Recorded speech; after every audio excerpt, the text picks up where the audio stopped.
Pak Im bisa menjawab nih Pak satu pertanyaan dari Arizal Kurniawan menurut saya nih.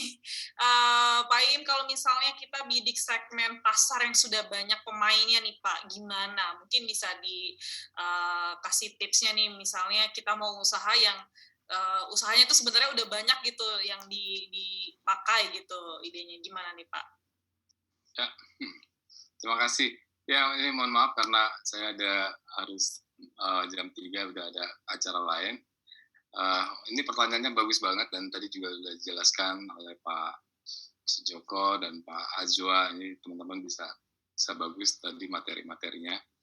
Nah, untuk yang tadi segmen pasarnya, membidik segmen pasar ya. Nah, kita harus melihat, menurut saya ini perlu niche market.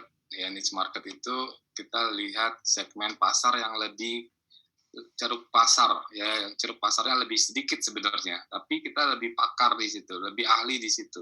Jadi untuk bisnis itu nggak harus semuanya kita ambil segmen pasarnya, tapi lebih baik kita segmen pasar yang lebih kecil, tapi kita dianggap sebagai ahlinya di situ, pakarnya di situ. Jadi malah nanti nilai tambahnya akan lebih bagus lagi dan nilai jualnya akan lebih tinggi. Nah, ini contoh tadi, makanya harus bikin seperti yang tadi kanvas bisnis tadi yang Mas Azwa sampaikan. Contohnya adalah saya punya langganan ini apa namanya bengkel mobil. Nah, kalau kita berharap punya bengkel mobil yang ceruk pasarnya terlalu besar, jadi menerima semua merek mobil, semua tipe mobil. Jadi merek Toyota, merek BMW, Mercy, Nissan, Suzuki, macam-macam diterima semuanya.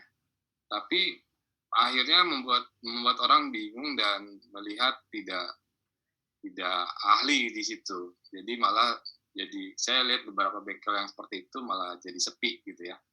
Tapi kalau kita saya ada satu mobil Nissan ini saya dapat referensi nih, kalau bengkel Nissan di mana sih yang bagus? Nah, ini di sini.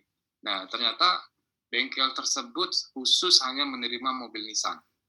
Nah, dia dikenal tuh sebagai orang yang ahli di dalam memperbaiki mobil-mobil bermerek Nissan. Jadi malah antri di situ.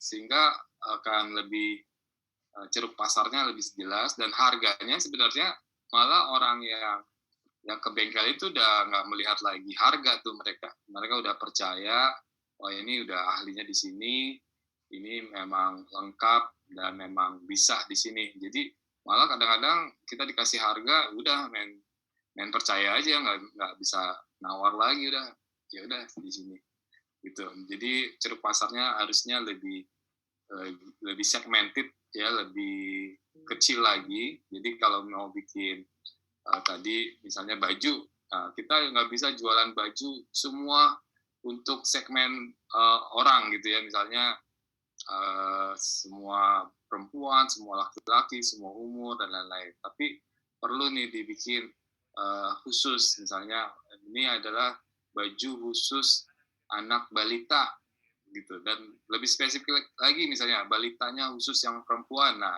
itu lebih ceruk pasarnya lebih bagus lagi dan lebih banyak orang akan melihat bahwa ini nih spesialisnya di sini, dan kemudian harganya bisa lebih mahal, karena orang akan melihat nggak lihat harga lagi, lihat nilai tambah, akan lihat lagi kualitas gitu.